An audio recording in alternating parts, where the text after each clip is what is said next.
यो कामना शिष्यले गुरुका लागि पनि गर्न सक्दछ। पुत्रले पिताका लागि माताका लागि पनि त गर्न सक्दछन्। मैले मेरा पिता माताको सेवा यसै गरी गर्न पाइरहँ। त्यसो हुनाले शास्त्रले विशेष अवस्थामा हेर्नु साना व्यक्तिले ठुलालाई आशीर्वाद दिने विधान पनि गर्नुभएको छ। ठुलाले सानालाई आशीर्वाद दिनु त स्वाभाविकै हो। हे बाबु तिम्रो मङ्गल होस्, कल्याण होस्, यो त स्वतः सिद्ध छ। परन्तु यो विशेष अवस्थामा सानाले ठुलालाई पनि आशीर्वाद दिन मिल्दछ। यसलाई भनियो आशीर्वादात्मक मङ्गलाचरण। अर्को एक मङ्गलाचरण वस्तु निर्देशात्मक मङ्गलाचरण। यो मङ्गलाचरण भने कस्तो हुन्छ? आफूले बनाउन लागेको ग्रन्थ, त्यस ग्रन्थमा कस्तो विषयवस्तु प्रतिपादन गरिएको छ, त्यसको सङ्केत त्यही मङ्गलाचरणमा गरिएको हुन्छ र आफ्ना इष्टदेवलाई पनि सम्झिएको हुन्छ। र तेस्रो मङ्गलाचरण हुन्छ इष्टदेव नमस्कारात्मक मङ्गलाचरण। इष्टदेव नमस्कारात्मक मङ्गलाचरण यस्तो हो कि आफूले जसलाई इष्ट मानेको छ, जसलाई सर्वोपरि मानेको छ, यसो आँखा बन्दा गर्दा जसको दिव्य विग्रह आफ्ना ध्यान पथमा आउनुहुन्छ, त्यस्ता इष्टदेवसँग आज्ञा माग्ने, उहाँसँग स्तुति गर्ने, जानिन्छ शास्त्रका भाषामा गर्ने, जानिन्न आफ्नै भाषामा पनि गर्दा हुन्छ। भगवानलाई प्रसन्न गराउनका निमित्त कोही वैदिक मन्त्रहरूकै आवश्यकता रहन्न। कोही संस्कृतका श्लोकै पढेर मात्र भगवान प्रसन्न हुनुहुन्छ, कोही यो पाबन्दी छैन। भगवानले उद्धवजीलाई त यहाँसम्म सम्झाउनु भयो, पौराणैः प्राकृतैरपि। पौराणैः जानिन्छ भने उद्धव पुराणका श्लोकहरूद्वारा मेरो आराधना गर। यदि जान्दैन भक्तले भने प्राकृतैरपि, आफूले जुन भाषा बोल्दछन्, आफ्नो मातृभाषा जे छ त्यही भाषाद्वारा भगवानको आराधना गरे पनि भगवानले उसै गरिकन स्वीकार गर्नुहुन्छ। भगवान शब्दको प्यारो हुनुहुन्न, न त कोही उपचारको प्यारो भगवान, कोही वस्तुको प्यारो भगवान। भगवान केवल भावको प्यारो हुनुहुन्छ, प्रेमको प्यारो हुनुहुन्छ। प्रेम भने अवश्य पनि हुनु पर्यो। पितृहरूका लागि वाक्य शुद्ध हुनुपर्छ, परन्तु देवत पूजनका निमित्त भाव शुद्ध छ भने पुग्दछ। हेर्नु, वाणी अशुद्धै भए पनि केही बिग्रदैन। पितरः वाक्यमिच्छन्ति श्रद्धामिच्छन्ति देवताः। केवल श्रद्धा भने भगवानका सेवामा अत्यावश्यक वस्तु हो। त्यसैले भगवानले गीताजीमा अर्जुनसँग यही कुरा भन्नुभयो, अर्जुन मलाई अरू कुनै चिजको पनि आवश्यकता छैन। कुनै संसारका पदार्थले आकृष्ट गर्न सक्दैनन् जहाँ भाव छैन, प्रेम छैन। पत्रं पुष्पं फलं तोयं यो मे भक्त्या प्रयच्छति तदहं भक्तिवरिदम् अस्नामि प्रयतात्मनः। भगवानको भावलाई भगवान श्री भाष्यकारले बडा राम्रोसँग सम्झनु भएको छ। हेर्नु, गीता भाष्यमा बताउनुहुन्छ, भगवानले पत्र, पात, जल, फल यी सबै चिज चढाऊ। भगवानको यो आज्ञा होइन। भगवानको आज्ञा त यो हो, भक्तको शक्ति अनुसार पत्रम वा पुष्पम वा फलम वा जलम वा, यी कुनै एक चिज मात्र पनि, चाहे पात होस्, चाहे फल होस्, चाहे फूल होस्, चाहे जल होस्, यी कुनै एक द्रव्य पनि प्रेमसँग यदि मलाई अर्पण गरेको छ भने त्यसलाई मैले प्रेमपूर्वक स्वीकार गर्दछु। परन्तु यी सबै चिजमा प्रेम रूपी रस चाहिँ अवश्य पनि लागेको हुनुपर्दछ। प्रेम रूपी रस लागेको छ भने भगवानका लागि त्यो स्वीकार्य हुन्छ। 84 व्यञ्जन तयार गरिएको छ, अनेक भोगहरू तयार गरिएको छ, परन्तु त्यहाँ प्रेमको गन्ध छैन भने, प्रेमको रस लागेको छैन भने भगवानका लागि त्यो स्वीकार्य हुनु। त्यसो हुनाले प्रेमको भोको हुनुहुन्छ भगवान, भावको भोको हुनुहुन्छ भगवान। र श्रद्धासँग गएर भगवानसँग प्रार्थना गर्ने, प्रभु आजबाट मैले अमुक कार्यको थालनी गर्न लागिरहेको छु, यस कार्यमा कुनै प्रकारका विघ्नहरू नआउन्, कुनै प्रकारका बाधाहरू नआउन्, यो कार्य हजुरले नै सम्पादन गरिदिनु पर्दछ भनेर आफूले जानेका भाषामा भगवानसँग गएर स्तुति गर्ने, प्रणाम गर्ने, भगवानसँग अनुज्ञा माग्ने, यसलाई भनिन्छ इष्टदेव नमस्कारात्मक मङ्गलाचरण। भाइ अलिकति भोल्युम बढाइदेऊ, थोरै तान्दैछ स्वर। इष्टदेव नमस्कारात्मक मङ्गलाचरण, आफ्ना इष्टदेवलाई वन्दना गर्ने। आज यी 3 प्रकारका मङ्गलाचरण मध्ये श्री सुतजी महाराज आफ्ना इष्टदेव भगवान श्री वराहको वन्दना गर्नुहुन्छ इष्टदेव नमस्कारात्मक मङ्गलाचरणद्वारा। नमस्तस्मै वराय लीलयोद्धरते महीम् खुरमध्यगतो यस्य मेरो खणखणायते। त्यस्ता भगवानलाई बार बार वन्दना गर्दछु। त्यस्तो विराट स्वरूप हुनुभएका भगवान श्री वराह, जसले साक्षात भूदेवीको उद्धारका निमित्त साक्षात यज्ञ स्वरूपले प्रकट हुनुभयो। सारा शरीरमा सबै प्रकारका यज्ञ सामग्रीहरू विराजित छन्। जसरी एउटा मस्त हात्तीले आफ्ना सुँडद्वारा सजिलै त्यो कमल पुष्पलाई उठाउँदछ, उसलाई कति पनि भार हुन्न। यति भारवती पृथ्वीलाई आफ्ना दंष्ट्राग्रमा दाराका अग्रभागमा भगवानले उसै गरिकन उद्धार गर्नुभएको छ। भगवानलाई कुनै प्रकारको आयास, कुनै प्रकारको परिश्रम बनेको छैन। लीलया उद्धरते मही, केवल खेल खेलमै भगवानले श्री भूदेवीको उद्धार गर्नुभयो। रसातलबाट आफ्ना दंष्ट्राग्रमा विराजमान गराउनुभयो। भगवानको यस्तो विराट स्वरूप थियो हेर्नु। भगवानको त्यो खुर वराह स्वरूपमा भगवानका खुरका बीचमा सुमेरु पर्वत, भगवानले टेक्दा भगवानका त चरणमा सुमेरु पर्वत खण खण खण खण खण खण गरेर आवाज गर्नुहुन्थ्यो। कस्तो स्वरूप थियो होला भगवान। खुर मध्यगतो यस्य मेरो खणखणायते। श्री वराह भगवान, श्री भूवराह भगवान, यस्ता विराट स्वरूप भगवानलाई बार बार वन्दना छ। हेर्नु, कसैलाई नमस्कार गरिन्छ, कसैका पाउमा गएर झुकिन्छ, अथवा कसैलाई वाणीले पनि प्रशंसा गरिन्छ भने त्यहाँ 2 चिज हुनुपर्दछ। कि एउटा सम्बन्ध हुनुपर्दछ, कि त स्वार्थ हुनुपर्दछ। अन्यथा हामी सबैलाई नमस्कार गर्दैनौँ, वन्दना गर्दैनौँ। कहाँ सम्बन्ध लागेको छ भने, नाता लागेको छ भने, आफूभन्दा मान्ने पनि दिए भने मन त परेको छैन। दुराचारी छन्, एकदमै पाखण्डी छन्, तर पनि सम्बन्धले जेठा परे भने गएर उनका पाउमा छुनुपर्छ, नमस्कार गर्नुपर्छ। हजुर नमस्कार नमस्कार। कि स्वार्थ हुनु पर्यो त्यहाँ हेर्नु। सम्बन्ध छैन, सम्बन्ध छैन भने स्वार्थ हुनु पर्यो। थाहा छ यो अत्यन्तै अपराधी हो, अत्यन्तै दुराचारी हो। यो जान्दा जान्दै पनि आफ्नो स्वार्थ सिद्ध गर्नका निमित्त, आफ्नो काम बनाउनका निमित्त उसका घोडामा गएर हामी झुक्दछौँ, उसका अघिल्तिर प्रणाम गर्दछौँ। हजुर, हजुरलाई नमस्कार छ, वन्दना छ। मन नपरी पनि भित्रबाट शब्दहरू निकालिकन उसको प्रशंसा गर्दछौँ स्वार्थका लागि। कि सम्बन्ध हुनु पर्यो, कि स्वार्थ हुनु पर्यो, अनि मात्रै नमस्कार हुन्छ, वन्दना हुन्छ। यी 2 चिज छैन भने कहीँ कसैले कसैलाई प्रणाम गर्दैन। हेर्नु, हामी बाटामा हिँड्छौँ, बिहानदेखि बेलुकासम्म हजारौँ जनासँग भेट हुन्छ। आएका भेटिएका सबैलाई नमस्कार नमस्कार भन्ने भने हाम्रो हात माथिको माथि नै हुन्छ। कति बेलै तल राख्न भ्याइन्न, किन कोही न कोही त मिलिरहेकै हुन्छ। तर सबैलाई हामी प्रणाम गर्दैनौँ, सबैसँग झुक्दैनौँ। किन? यस कारणले गर्दैनौँ, उनीहरूसँग हाम्रो सम्बन्ध पनि छैन, अर्को स्वार्थ पनि छैन। स्वार्थ र सम्बन्ध जहाँ छैन त्यहाँ प्रणाम हुँदैन, त्यहाँ वन्दना हुँदैन, त्यहाँ झुक्दैन व्यक्ति।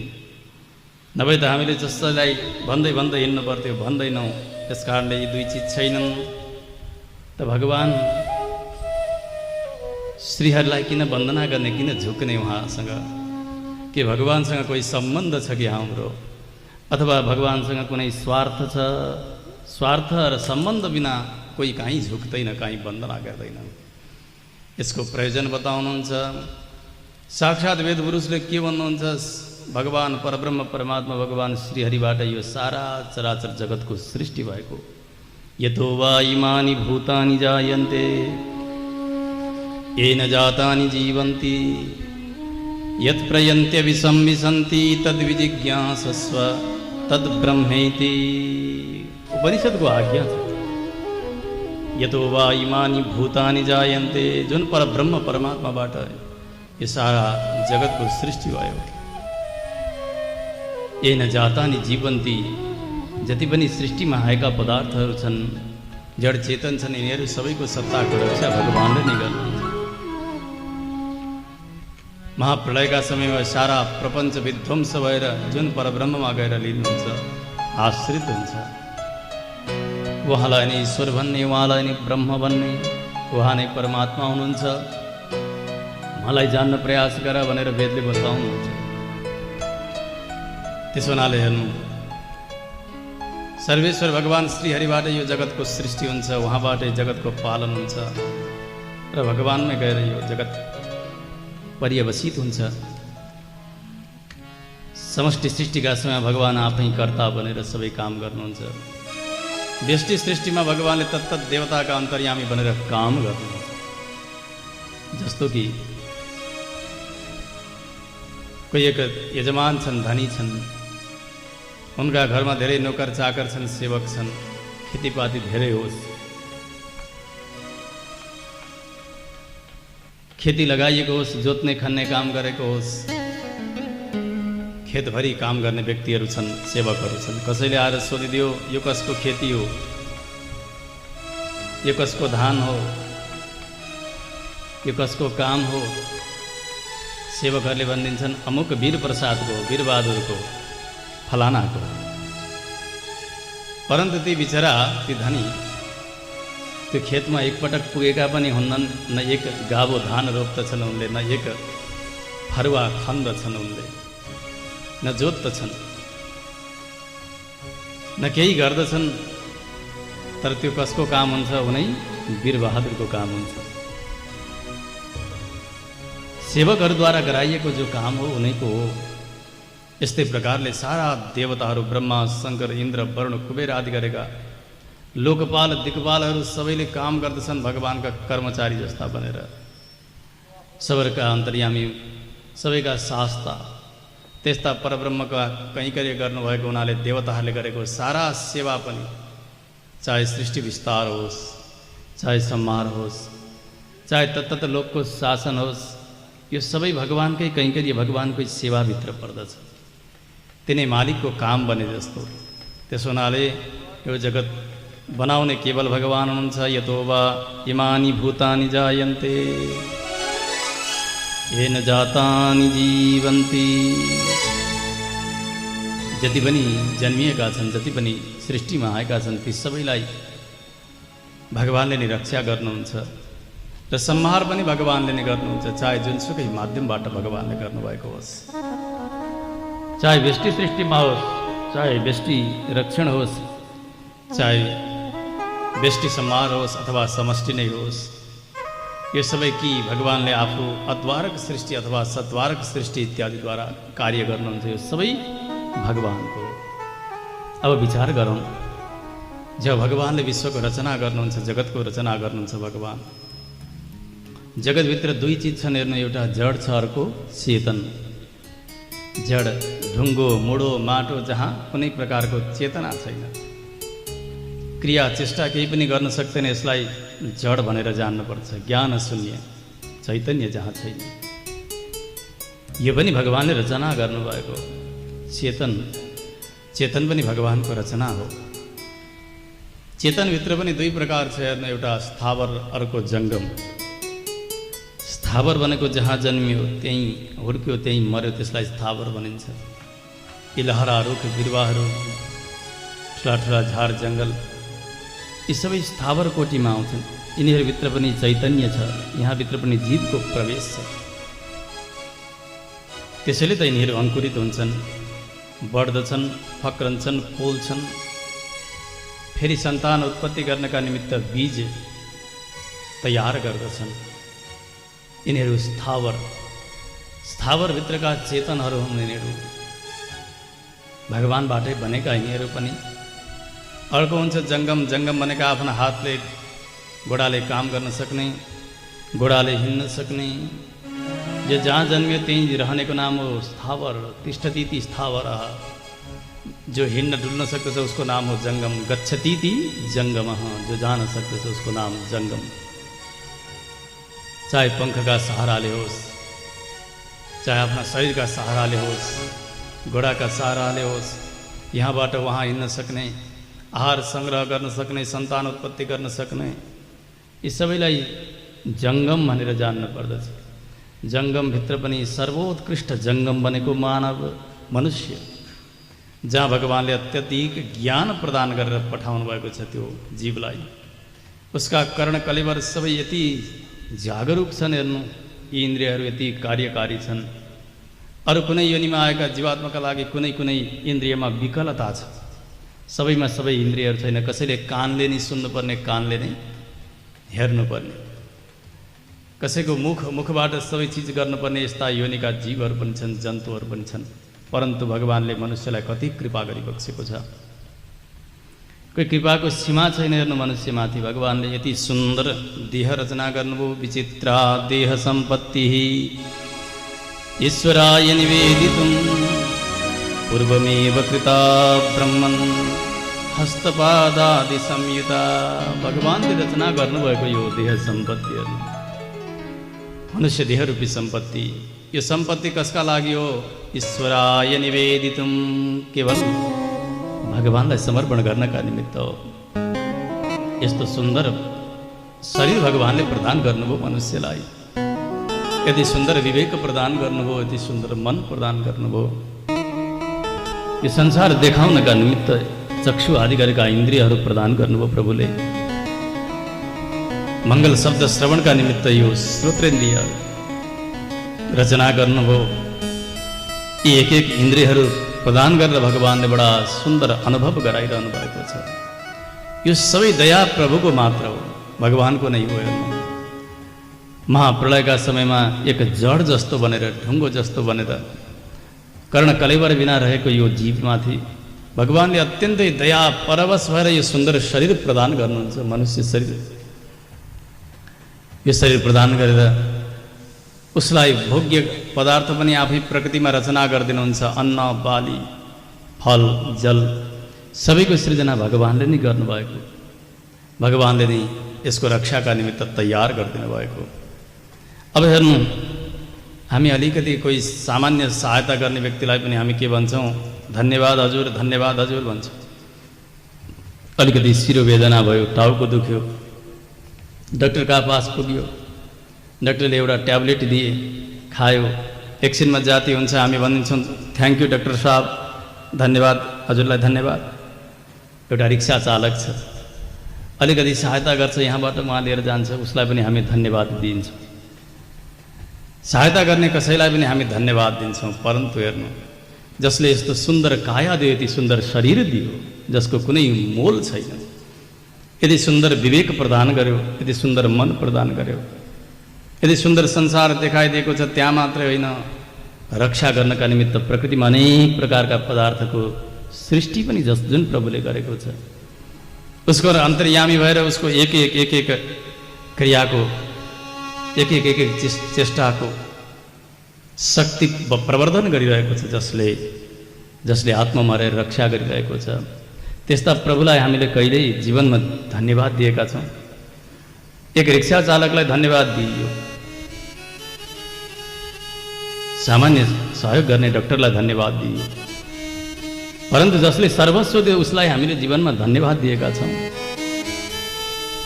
हेर्नु, कसैले महोपकार गर्यो, ठुलो उपकार गर्यो, उसको उपकारलाई व्यक्तिले सम्झिदिएन भने त्यो उपकार गर्ने व्यक्तिको चित्त दुख्दछ। हो, कस्तो यो कृतज्ञ रहेछ, गरेको उपकारलाई पनि नसम्झने, सहयोगलाई नसम्झने, सहयोग गर्ने सहयोगीको चित्त दुख्दछ हेर्नु। यदि परमात्मालाई हामीले कृतज्ञता ज्ञापन गरेनौँ, हे प्रभु हजुरकै कृपाले आज म जहाँ छु, जे छु, जसरी छु, सबै हजुरका कृपाले हो। ममा के छ र, म आफैमा के हुँ र, यो भाव जब उत्पन्न हुन्छ जीवको, मनुष्यको, र भगवानलाई उसले कृतज्ञता ज्ञापन गर्दछ। आमा तलै बस्नु, तलै बसेर सुन्दा हुन्छ, उहाँ पूजा गर्ने त्यहीँ तल बस्ने, बिचमा आउनु हुँदैन, उठ्नु हुँदैन, गुरुहरूले गरिदिनुहुन्छ। कथाका बिचमा यसरी गजाङ गुजुङ गर्नै हुन्, एकदमै त्यहाँ मण्डपमा पूजा गर्ने, त्यहाँ एउटा हात जोड्ने, कथा सुन्ने, बस्ने, बस। भक्तवत्सल भगवानको, भगवान प्रति कृतज्ञता ज्ञापन, कृतज्ञता ज्ञापन अनेक प्रकारले गर्न सकिन्छ। आफ्ना वाणीहरूद्वारा, हे प्रभु आज यो सबै कृपा हजुरको हो कि शब्द सुमनद्वारा पनि भगवानको आराधना गर्न सकिन्छ, शरीरद्वारा आराधना गर्न सकिन्छ, आफ्ना भावद्वारा पनि भगवानको आराधना गर्न सकिन्छ। त्यसो हुनाले हेर्नु, जीवनमा प्रत्येक दिन अलिकति समय निकालेर कमसे कम भगवानले लगाउनु भएको गुणलाई सम्झनु पर्दछ, चिन्तन गर्नुपर्दछ। एकजना भक्त हुनुहुन्थ्यो हेर्नु, भक्त आमा, उहाँ बिहानीमा उठेर ब्रह्म मुहुर्त, त्यस समयमा उठेर एक्लै हातमा झोली माला लिएर एक्लै बरबर बरबर आँखाबाट आँसु बगाएर रुँदै गर्नुभएको कोही महापुरुषले देख्नुभयो। सोध्नुभयो, आमा के भयो तपाईँलाई, किन रुनु भएको छ? के तपाईँका छोराले हेरेका छैनन्, अथवा बुहारीले हेर्दैनन्, अथवा तपाईँलाई कुनै कष्ट छ, कोही पीडा छ, किन रुँदै हुनुहुन्छ? ती एक सामान्य हेर्नु गाउँकी आमा, जसले कोही औपचारिक शिक्षा लिएकी छैनन्, कोही गुरुजनहरूको सङ्गत गर्न भ्याएकी छैनन्। उनले जवाब दिन् सज्जनलाई, हे गुरु, आज संसारका पछि लागेर त म कति तडपेँ, कति रोएँ। पिता जानुभयो त्यस बेला रोएँ, माता जानुभयो त्यस बेला रोएँ, मेरा घरबाट जन्मेका कति बालकहरू मरे त्यस बेला पनि छाती पिटी पिटी रोएँ, उनीहरूका पछाडि लागेर। गरिबीले ढाक्यो त्यस बेला पनि म तडपी तडपी रोएँ, न समयमा खाना पाएँ, न समयमा सुत्न पाएँ, उस बेला पनि रोएँ। हुँदाहुँदै मेरा सहारा मेरा पति पनि परलोक हुनुभयो, उहाँका वियोगमा पनि म रोएँ। संसारमा त रुँदा रुँदा रुँदा रुँदा आज जीवनका सबै समयहरू बित्दै बित्दै गए, तर आज हजुरहरूका कृपाले मलाई अलिकति ज्ञान भएको छ। यी सबैका पछाडि लागेर रुँदा रुँदा रुँदा मैले हातमा केही पनि पाइनँ। सबैका पछाडि त रोएँ, तर मिल्यो दुःख मात्र। तर जीवनमा अलिकति समय निकालेर जसले यस्तो ठुलो उपकार गर्नुभयो, त्यस्ता परब्रह्म परमात्मा, उहाँका पछाडि लागेर केही बेर रोँ। त्यो रुवाईको आनन्द कस्तो छ, कति आनन्द छ त्यो रुवाईमा। त्यस कारणले म त्यही काले त्यसै कन्हैयाका पछाडि लागेर रोइरहेकी छु। अब मलाई संसारका पछाडि रुनु छैन। सबैका लागि रुँदा रुँदा मेरा आँखाका आँसु सिद्धिएका छन्। अब बचेका आँसुद्वारा उसैका निमित्त म रोएर जीवन बिताउँछु। हे प्रभु, कहिले दर्शन मिल्ला मलाई, कहिले हजुरले बोलाउने होला। आलवारको जुन दशा भयो, श्री षट्कोपसूरी भगवानसँग भन्नुहुन्छ, प्रभु आज यो संसारमा यस प्रकारको कष्ट भोगाएर कहिलेसम्म राख्ने इच्छा हजुरको? आह्वान कालः अद्यापि नरस्वी भवति। हे प्रभु, के बोलाउने समय अझै पनि सकिएको छैन, छोटो भएको छैन? हजुरले आफू कहाँ बोलाउने बेला अझै भएको छैन, अझै कति भोगाउन छ हजुरले? यी मेरा एक एक इन्द्रियहरूले 10तिर मलाई खिचिरहेका छन्। वस्त्रम देही, अन्नम देही। कुनै एक इन्द्रियले मलाई कपडा दे भन्छन्, कोही इन्द्रियले मलाई भोजन दे भन्छन्, कसैले शब्द दे भन्छन्, कसैले रूप दे भन्छन्। यिनीहरूले बलाद मलाई तानिरहेका छन्। कहिलेसम्म मलाई यो संसारमा फसाउनुहुन्छ? अब अझै यो बोलाउने समय छोटो भएको छैन। अब त यहाँ यो संसारका बिचमा बाँच्नु भनेको दुईतिरबाट लकडीमा आगो लाग्यो, दाउरामा त्यस बीचमा बसेको कमिलाको जो स्थिति हुन्छ, यहाँबाट उता जाँदा पनि आगो, उता जाँदा पनि आगो, आज संसारीहरूका बीचमा मेरो त्यही दशा भइरहेको छ। अब त अवश्य पनि बोलाइबक्स्योस्, हजुरलाई हेर्दा हेर्दा हजुर आउनुहुन्छ भनेर आकाशतर्फ हेरेर रुँदा रुँदा मेरा यी आँखा टट्टाइसकेका छन्, यी आँसु सुकिसकेका छन्, यो वाणी बन्द भइसकेको छ। भक्तको यो दशा हुन्छ हेर्नु। ती आमा एउटी सामान्य नारी, गाउँकी महिला, उहाँले गुरुलाई जवाब दिनुभयो, गुरुदेव संसारका पछाडि लागेर म कति रोएँ कति रोएँ कति रोएँ, अब यी बाँचेका आँसुले कुनै काले कृष्णका पछाडि लागेर रोएर जीवन बिताउने मलाई इच्छा छ। वस्तुतः हो, यस्ता सच्चा साधकहरूले त्यो रुवाईको अनुभव गर्नुभएको हुन्छ, त्यसको आनन्द लिनुभएको हुन्छ। संसारका पछाडि लागेर हामी धेरै धेरै रोइरहेका छौँ र रोनै पनि छौँ, परन्तु दिनमा अलिकति समय मिलाएर त्यस्तो शान्त समय होस्, आफूलाई जस्ता भगवानको जस्तो स्वरूपमा प्रेम बढ्दछ, जहाँ आफ्नो स्वाभाविक मन लाग्दछ, त्यस्ता प्रभुको चित्रपट सजाइएको होस्, पूजाको स्थान होस्, त्यहाँ बसेर केही बेर भगवानका विरहमा रोएर अनुभव त गरौँ त्यो रुवाईमा कति तागत छ, कति शक्ति छ। यो जवाब दिनुभयो गुरुलाई एउटी सामान्य नारीले। हेर्नु, यो हो भगवानले गर्नुभएको उपकारको स्मरण, भगवानले लगाउनु भएको उपकारको कृतज्ञता ज्ञापन भनेको यही नै हो। हेर्नु, भक्तले शब्दद्वारा होस्, भावद्वारा होस् अथवा सेवाद्वारा होस्, भगवानसँग यही कुरा भन्ने, हे प्रभु आज यो सब चिज जे मिलिरहेको छ, जे जे छ, जहाँ छु म, जसरी रहेको छु, यो सबै हजुरका कृपाले हो, हजुरका दयाले हो, हजुर हुनुहुन्छ र नै मेरो स्थिति छ। यो नै भगवानप्रतिको हार्दिक कृतज्ञता हो। हेर्नु, त्यसो हुनाले चाहे 5 मिनट किन नहोस्, एकान्त समयमा एक्लै रहेर भगवानका अघिल्तिर बसेर भगवानप्रति यस प्रकारको हार्दिक कृतज्ञता अर्पण गर्नु यो कर्तव्य हुन आउँछ। त्यसो हुनाले भगवानसँग हाम्रो स्वार्थ छ।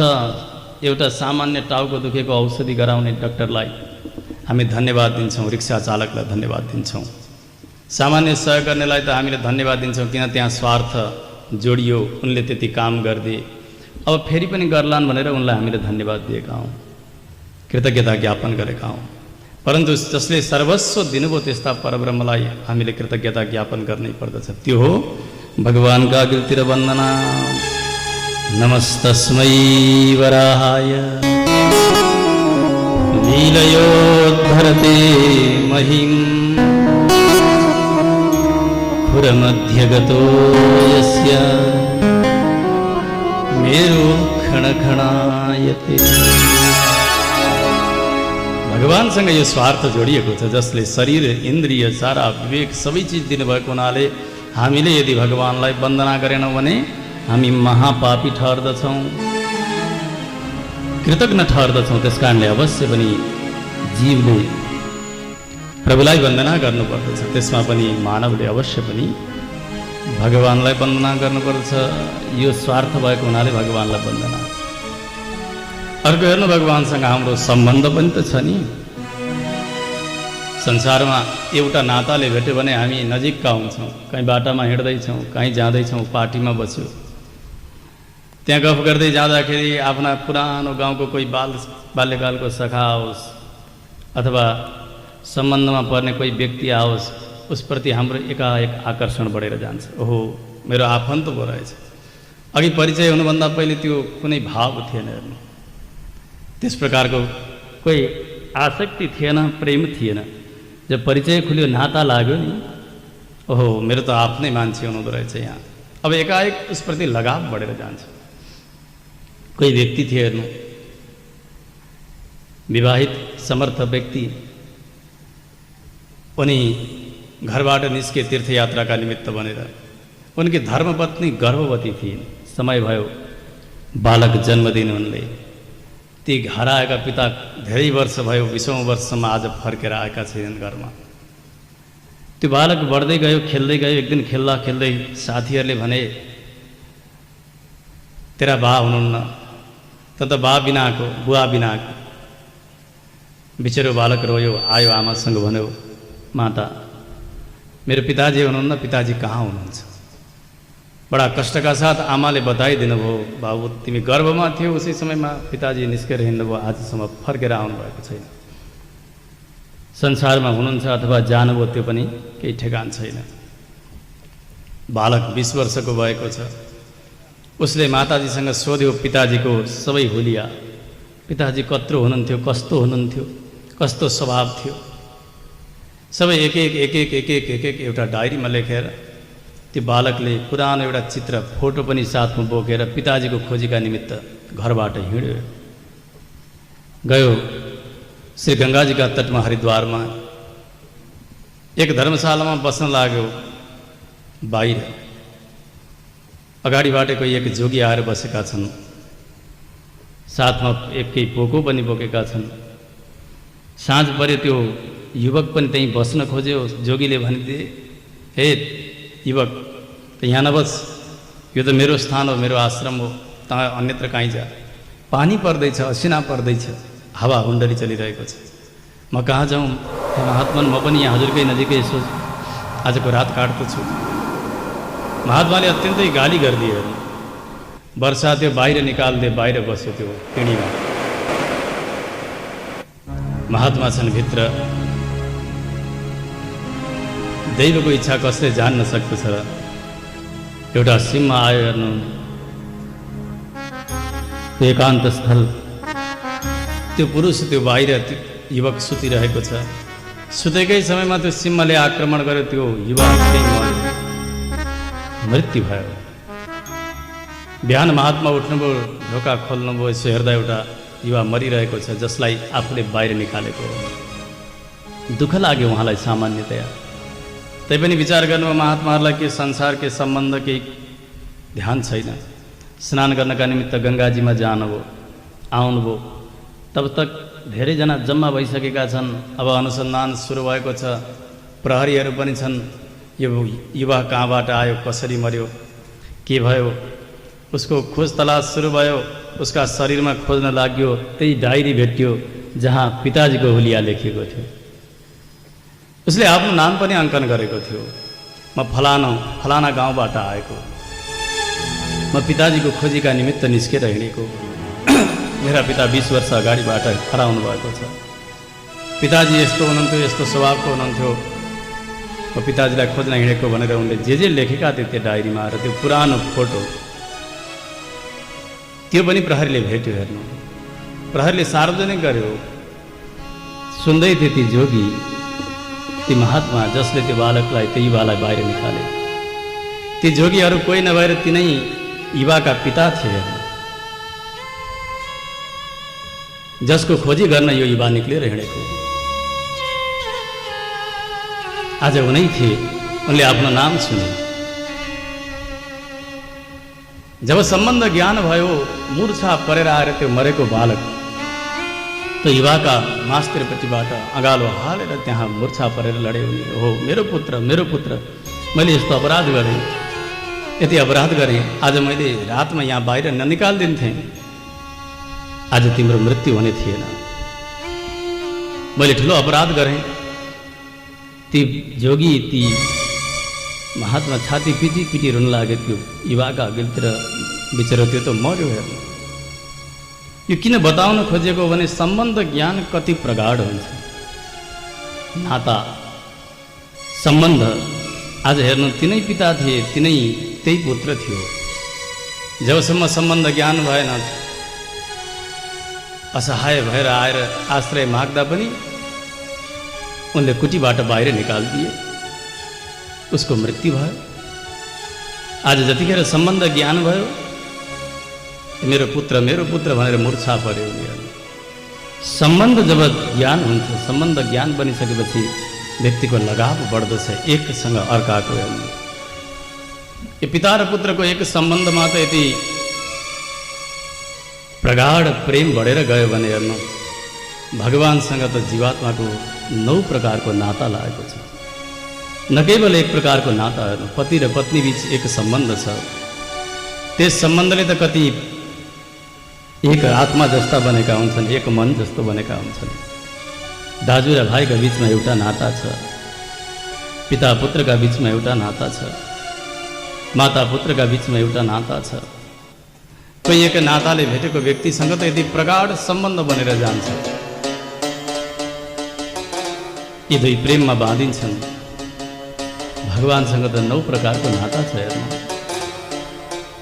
9 प्रकारको नाता लागेका परमात्मा भगवानले जीवप्रति कति प्रेम गर्नुहोला, कति स्नेह गर्नुहोला।